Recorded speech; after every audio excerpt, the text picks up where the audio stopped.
It began, not with a shout or a slammed door, but with the insidious hum of a vacuum cleaner. At precisely 6:43 a.m., a detail etched into my memory because I glanced at the digital clock on the bedside table. The low, mechanical drone commenced. Coraline, my wife of 7 years, was meticulously vacuuming the bedroom carpet, the whirring head of the machine nudging my bare feet. I sat on the edge of the bed, half-dressed for my architectural firm job, a single sock dangling from my fingers, its origin a blur. No polite greeting, no excuse me, just the persistent rumble sweeping over my toes. I uttered her name, a soft inquiry, but she seemed not to hear, or perhaps not to care. I tried again, louder this time. She waved a dismissive hand, her gaze fixed on the carpet, treating me like an immovable piece of furniture, less even. After all, the bookshelves at least received a periodic dusting. What if everything you believed about your own existence was suddenly erased? That was the precise moment a profound shift occurred within me. Not a surge of anger, nor a pang of heartbreak, but a profound stillness, as if a long-stalking realization had finally settled beside me and whispered, "You are no longer present here." And the stark truth was, I hadn't been truly present for a long time. For the past 2 years, I, Liam Hawthorne, had become a phantom in my own home. She would talk at me, never to me, often laughing at texts on her phone while I prepared dinner. She'd radically change her hairstyle without a word of explanation, then post carefully filtered pictures with captions like, "Solitude really suits me," even as I sat beside her on the couch. I never witnessed an explicit act of betrayal, never caught her in an illicit embrace, but the emotional exit wounds were undeniable. Each time she entered a room, I felt like a stranger in the narrative of my own life. That morning, I avoided any dramatic gestures. No farewell letter, no thunderous exit. I simply waited for the vacuuming to cease. Then I rose, collected my briefcase, walked out the door, and did not return. No digital footprint, no farewell message, no update for the outside world. I vanished like a forgotten tab she'd casually closed on her browser.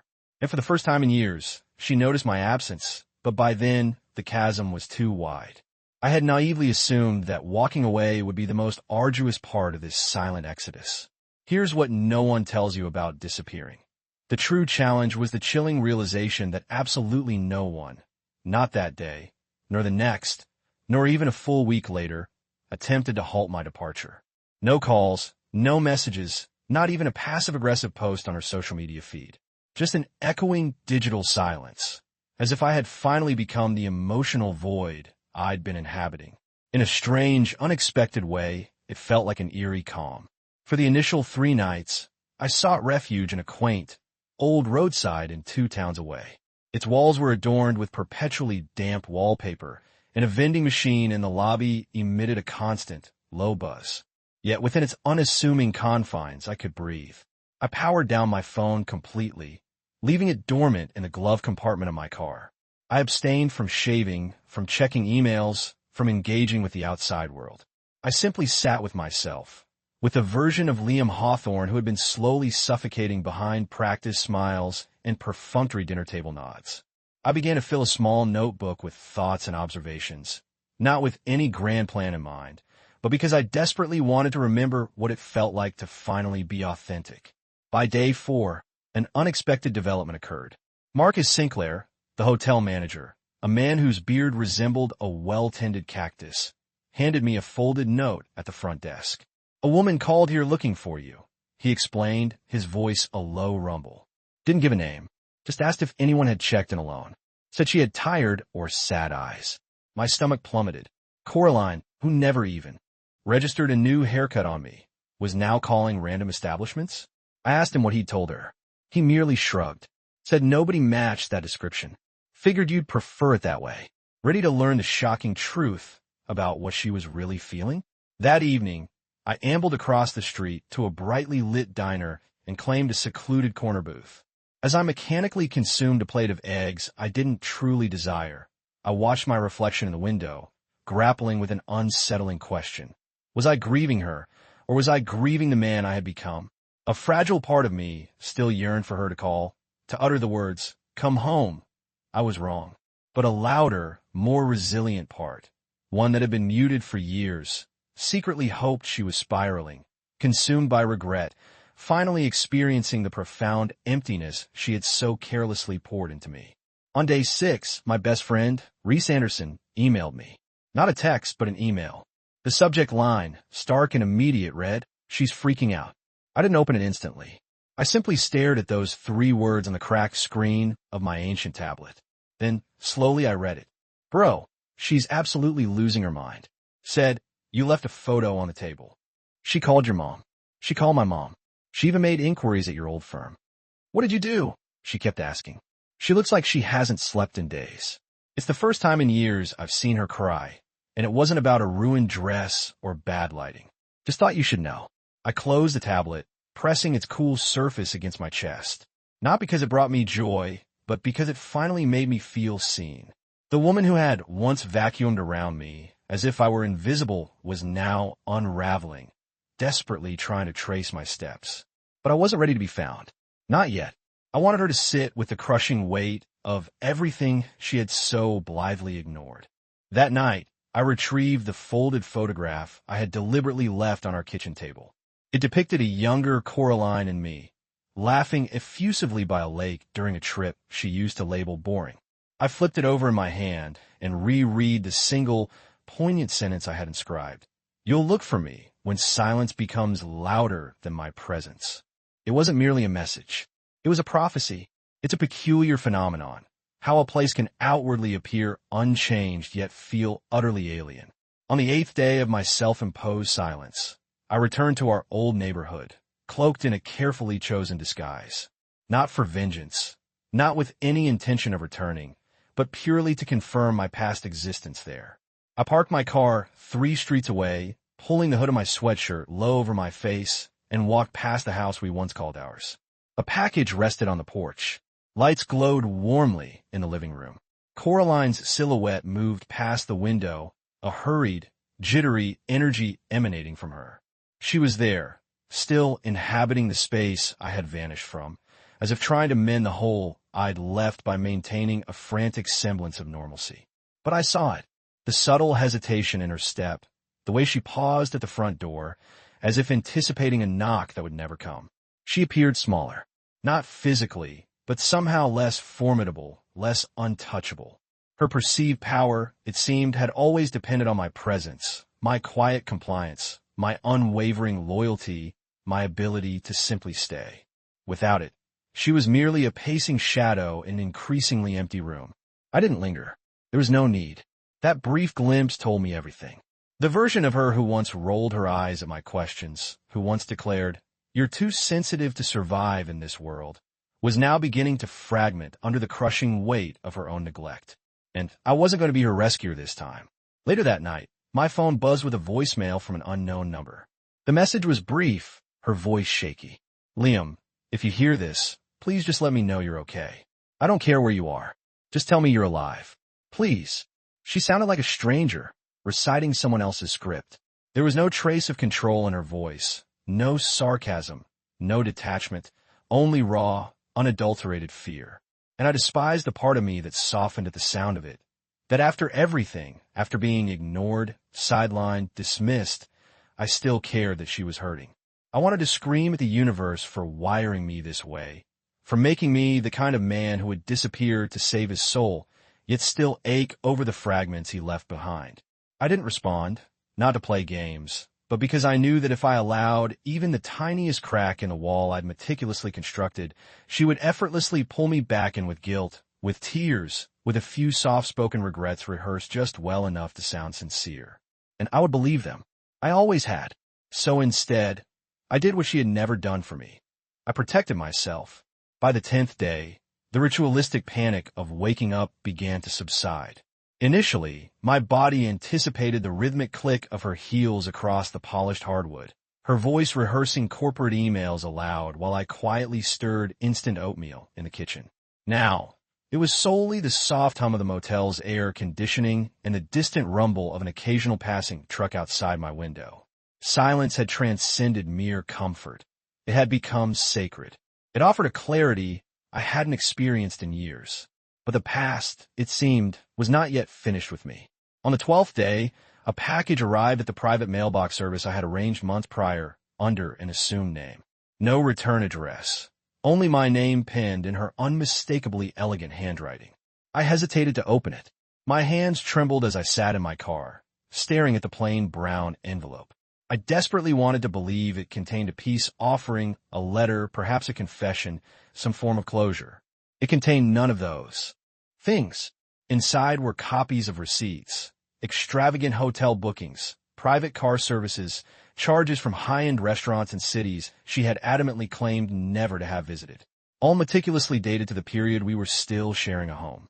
Tucked among them was a hastily scrawled note on the back of an appointment card. I thought if I destroyed the evidence, I could destroy the guilt. But now all I feel is the absence of someone who saw me even when I made it impossible.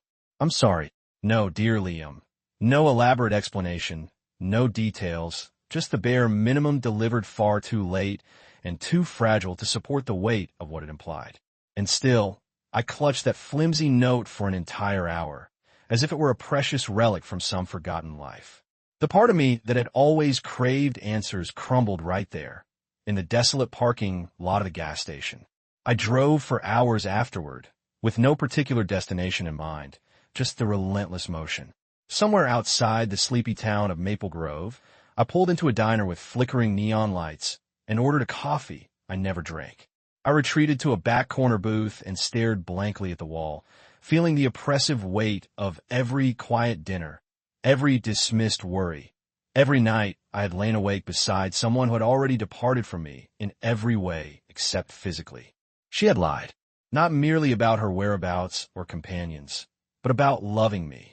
That was the most devastating lie, the one I had clung to like a life raft while slowly sinking into despair. I didn't need her to express how much she missed me. I needed her to grasp that she had shattered something so fragile it could not be reassembled with mere words. And judging by the second voicemail I received that night, the one where she sobbed my name and desperately begged me to return home, I believe she finally began to understand what it truly means to be abandoned in silence.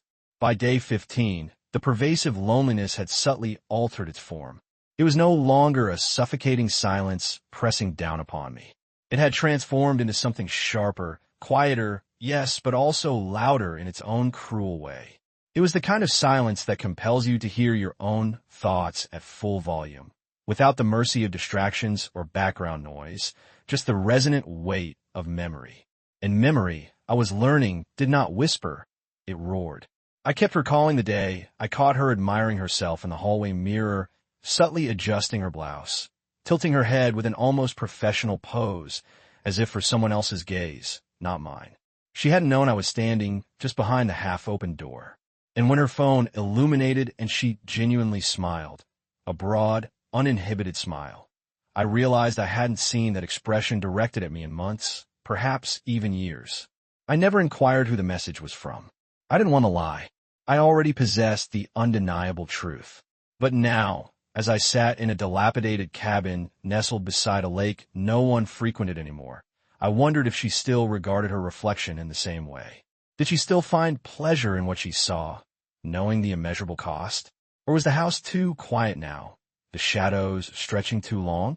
I discovered an antique television in the corner of the cabin, with only one functioning channel, a local news loop primarily comprised of crime reports and dire storm warnings. But that night, something different flickered across the screen. A missing person's photograph flashed for a mere half-second before I fully registered it was me. A younger version, certainly, smiling, blissfully unaware, but unmistakably me. The accompanying caption read, Liam Hawthorne, age 36, last seen 3 weeks ago. Wife expresses grave concern. States, I just want him safe. I don't care where. Just safe. I stared at my own image for what felt like an eternity. The version of me before the walls had closed in, before I had vanished. I pondered how many people would see that photograph and instantly conclude, another man who gave up. But they couldn't possibly know. I hadn't given up. I had escaped. And now, she was pursuing a ghost, a version of me she had never truly known, not because I intentionally hid from her, but because she had never bothered to look long enough to see past her own reflection. She had always perceived me as weak, yet here I was, witnessing her collapse under the weight of my absence while I meticulously rebuilt myself in solitude. I genuinely didn't wish her harm. I didn't. But I couldn't deny the bitter satisfaction I felt watching the narrative finally shift, knowing that now she was the one living with profound questions. I hadn't engaged in a meaningful conversation with another human being in nearly a week. A few polite nods at gas stations, a murmured thanks here and there, but no genuine interaction. No one calling me Liam, no one inquiring about my well-being or whereabouts. And I had grown to appreciate that anonymity until someone uttered my name in a place where they shouldn't have known it. I was at a hardware store in a nondescript town, purchasing a new lockbox for my dwindling cache and collection of notebooks. The clerk was an elderly woman with deep-set eyes and a wedding ring so profoundly worn it resembled a faint scar on her finger. As I handed her the payment, she held my gaze a beat too long and then stated, "You're the man that woman keeps asking about, aren't you?"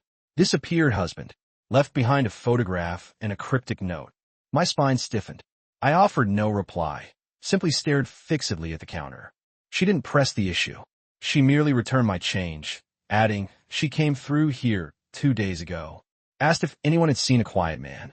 Seemed desperate, like she was chasing a ghost she used to completely overlook. I don't recall the walk back to my car. I simply found myself gripping the steering wheel with white knuckles, my heart pounding so fiercely it felt as if it would bruise my ribs. She was getting closer, not just emotionally unraveling, but physically retracing my steps. Small towns possessed long memories, and I had inadvertently left more breadcrumbs than I had realized. The peculiar thing was, a part of me almost wished for her to find me, not to reclaim me, not to drag me back into the old life, but so I could finally look her directly in the eye and discern if there was anything behind that raw panic beyond mere guilt. Did she truly miss me, or merely the convenient comfort of having someone beneath her? Did she desire me, or simply the compliant version of me who remained silent while she meticulously erased fragments of my identity, one compromise at a time? That night, I checked the voicemail she had left 2 days prior. Her voice fractured halfway through. "I walked through your old high school today. I don't know why. I feel like if I go back far enough, maybe I'll remember how to deserve you." I wanted to scream, not out of anger, but because that fragile sentiment sounded eerily close to the woman I had waited years for, the one who had never materialized when I needed her most. But memory alone isn't enough. Love that arrives only after the damage is irrevocably done isn't a gift. It's a funeral. And I wasn't ready to bury myself in her arms again. Not yet. It happened on the 18th day. I had just settled into a small, unassuming roadside library, one of those quiet havens visited only by those seeking to disappear or to remember. I was idly flipping through an old, leather-bound travel journal someone had donated when I heard the faint chime of the front door. I didn't look up immediately, but I felt an unmistakable shift in the air, the way one senses an approaching storm before seeing the clouds. Then a voice, soft and laced with anxiety, inquired of the librarian, "Has anyone come in here alone recently?" Medium height, a scruffy beard, quiet eyes. It was her, Coraline. She stood no more than 15 feet from me, separated by a towering bookshelf, inquiring about the man who once brought her tea without being asked. And I froze, not from fear of discovery, but because the man she described no longer existed. I wasn't quiet anymore. I was silent. I wasn't waiting anymore. I was observing. I remained utterly motionless, barely breathing, simply listening as she rambled something about. "His name's Liam. He left behind a photo. And I think he might have come through this area." The librarian offered a non-committal hum, stating she'd noticed many travelers recently. Coraline thanked her and stepped outside. I stayed perfectly still, hidden behind the shelf, until I heard the distinct sound of her car engine starting and fading into the distance. Only then did I permit myself to exhale. My legs trembled, not from the terror of being caught, but from the unbearable maelstrom of emotions colliding in my chest. She had come so incredibly close, and I had, once again, allowed her to walk away. But it was what she said next that seared itself into my brain. She left another voicemail that night. "I don't know what I'm doing anymore. I thought if I chased hard enough, you'd eventually stop running. But maybe you're not running, Liam. Maybe you're just free. And maybe I was the one doing all the running all along. From responsibility, from you, from the version of myself you kept stubbornly believing in. This changed my life in 30 days. There it was, the unvarnished truth I had waited years to hear, spoken not through carefully crafted excuses or angry accusations, but through raw, unfiltered vulnerability. And it gutted me. I sat with that voicemail, playing it on repeat, again and again, until her voice sounded like that of a complete stranger. I didn't cry. I couldn't. I was either too numb, or perhaps too terrified that if I allowed myself to cry now, I would begin to remember the love I'd spent years desperately trying to salvage. But one terrifying realization was becoming undeniably clear. This was no longer simply about escape. This was about making a conscious decision about whether I even wanted to be found. I remained in that small library until closing time, gazing out the window at the empty space where her car had been. The sun was setting behind the distant trees, casting long, mournful shadows across the shelves. And I suddenly understood something that had never occurred to me before. She had finally truly seen me. Not through a fleeting text message, not in a passing glance, but fully. She was no longer chasing the version of me she believed she owned. She was desperately searching for the man she had lost. The one she had ignored for far too long. The one she might never reclaim. But here's the twist you won't expect. I wasn't angry anymore. That night, I walked down to the small, dark lake behind the cabin. The water was unnervingly still, a perfect, reflective surface. I took the photograph I had carried all this time, the one I had purposefully left for her on our kitchen table, and I burned it, not out of hatred, but as a silent signal to myself. I no longer needed reminders. I no longer needed proof. I had lived it, and now, finally, I could let it go. The following morning, I drove to a bustling coffee shop in a nearby town, utilized their Wi-Fi connection, and opened my email for the first time in weeks. The inbox was flooded, but one message immediately stood out. It was from her. No subject line, just a single, concise sentence. If you ever want to talk, not to fix us, not to undo the past, but just to tell me who you are now, I'll be here. And for the first time, I felt no pressure. I felt no guilt. I felt something far more profound. Choice. So I replied, not with a passionate love letter, not with a pre-planned reconciliation, just a simple photograph of the serene lake and the words, I'm not lost anymore. Perhaps we'll talk again someday. Perhaps we won't. But either way, I had reclaimed something infinitely more valuable than closure. I had reclaimed myself.